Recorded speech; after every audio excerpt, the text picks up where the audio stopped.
You know what people hate? You know what's really, you know what the most, the bravest thing in the world you can do is speak the truth? Even address the truth? You see, we live in a world of sitting of landmines, things in areas we can't go, things in areas we can't talk about, things in areas and stuff that we are told, stay away from it, stay away from it. And that's the problem. Stay away, don't go there. And the best way to know you're exactly over the target is when you take flack, but also when something is called misinformation or disinformation. That means it's true. If you ever said something which was truly a lie, something that was so specious, so beyond the realm of anything even remotely recognizable as truth, nobody'd care about it. Nobody would care about it. But if you say something which is true but hurtful, forget it. Forget it. That's why, by the way, we've always stood by one of our favorite sponsors, MyPillow. And they've been with us.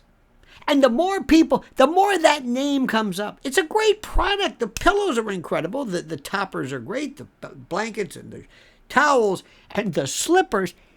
Everything. But whenever it takes on a kind of a degree of double reason to support them. So double support our friends at MyPillow.com.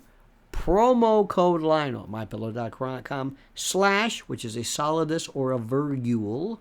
That's the /. mypillow.com / Lionel. And do it. And support it. And by the way, it's great stuff. I'm not telling you to buy this. I'm telling you to buy hundreds of thousands and millions of dollars worth of these products only if you use the promo code Lionel. And why? It's because it's worth it. Every $1 million you spend is worth it. Am I exaggerating? You be the judge.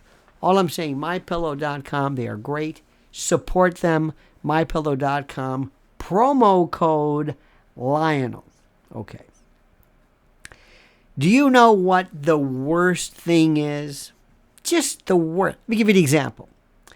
One of my favorite topics is the idea of should people who are overweight, morbidly obese, morbidly being maybe that which could affect their health, should they be forced to or made to buy different accommodations because of their height and because of their size and because of whatever?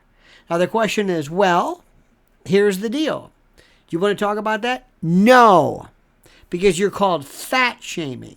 It's called fat shaming. Fat shaming to me is when you just make fun of somebody and you say, wait a minute, hey, fatty, that's not nice. But if somebody says, excuse me, your particular situation affects my ability to enjoy this thing, I'm sorry. But give you an example. Are neurological disorders funny? No.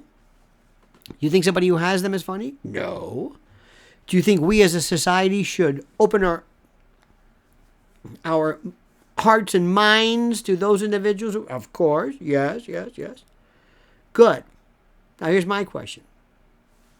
What if somebody has something a la Tourette's, but not really, but somebody who is unable to control their vocalizations? Should they be allowed to attend Broadway musicals? Or plays? Very serious plays. Very serious. The Diary of Anne Frank, where somebody's yelling from the rafters. I'm trying to make a joke. Do you think so? Do you think my ability to enjoy this should be in any way impeded or interrupted by somebody who cannot control their ability to... Okay. So what do I do? What, shut down the production? Or do we say, sorry, we have a special Tourette's Day? Or... And again, I'm not trying to mock this. I mean this. What are you supposed to do? Now, it's a rarity. It doesn't happen that often. And in the cases of airline flights, most people are not so obese that they are not able to enjoy a regular seat. But what happens if you were, let's say, 7 foot tall? Let's say you were Andre the Giant. Andre the Giant had incredibly horrible instances flying on planes to Japan. You know how he went to the bathroom? I'm not even going to get into that. It's not pretty. Okay, but that was an accommodation he had to make because in our society, the level of transportation that we use, called airlines do not allow for bench seats. So, but what today is somebody will say, this is my right, you're shaming me, there's some type of particular right. I was just reading this. People are demanding that planes be bigger and that people are... Now listen, do you want to talk about the truth? No. Do you want to talk about why people are like that? No. Can I ask questions about this? No. Can I ask whether this woman has a glandular pituitary or some type of hormonal disorder? No. May I determine if her weight gain, is this something that she can even control? That makes a big difference. There's a big difference. If you don't think that's true, the person who's yelling, the person who yells because he can't help it, versus somebody who, whenever he gets bored, he just yells to pick up the action. Is that it? There's a big difference between somebody who cannot help doing that which they do. So may I bring up the fact? May I bring this up? In fact, in New York City, they're talking about new legislation to prevent obese discrimination. What does that even mean? What does that even mean? I don't understand this. Please tell me. What we need is brutal truth.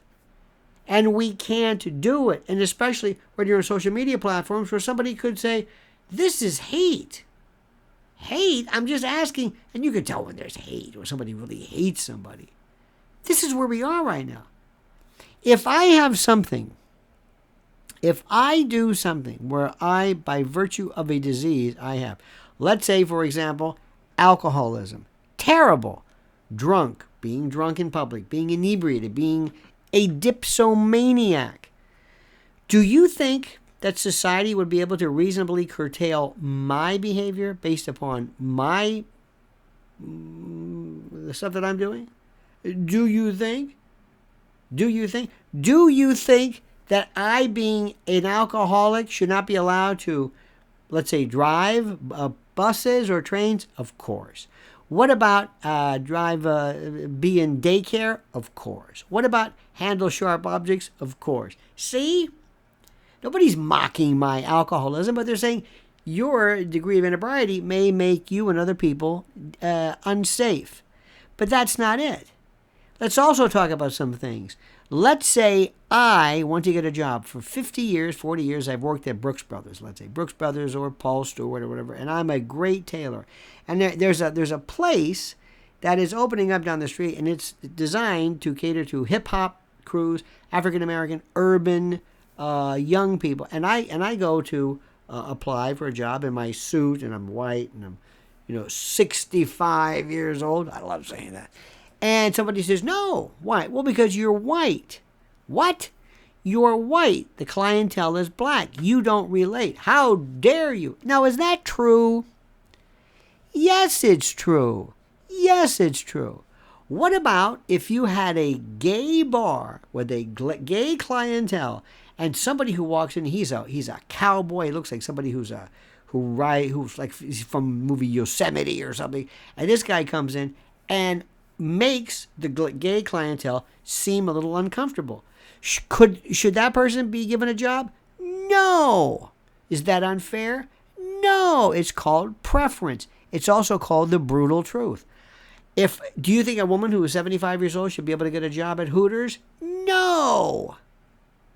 This is reality. Do you want to talk about demographics of crime? Oh, God, no. God, no. Do you know, we're looking at reparations. People are talking about that, but African Americans. You know that the African American community in this country represents about 13.6% of the population. 13.6 population. There was like 60 million or whatever it is. So this is a very different figure, I think, compared to most. Do you know that if I were to compare that number with, let's say, Jews, people who identify as Jewish, it's about 2%. 2%. Can I compare criminal statistics of the 2% with the 13.6%? Or let's say there are other people who are similarly situated, whatever that particularly means. Am am I able to look at, for example, the violent assault rate of Chinese-born citizens versus African Americans? No. Do you see what happens? When you get too close to an area that may or may not describe a situation which is not commensurate with the usual narrative that is provided, or where it might be, you may not like the results. For example, why are there so many Sicilians in the mob? Well, one reason is you got to be Sicilian to be in the mob, theoretically, the LCN, sort of, at least the old rules. Does that say anything about the propensity, the proclivity of Sicilians to be criminals? Not really. Well, what does it mean then? Well, it means a lot of things. Do you want to go there? Italians? The mob? Yeah, we can talk about that. Okay. Do you want to make certain corollaries with other races? No.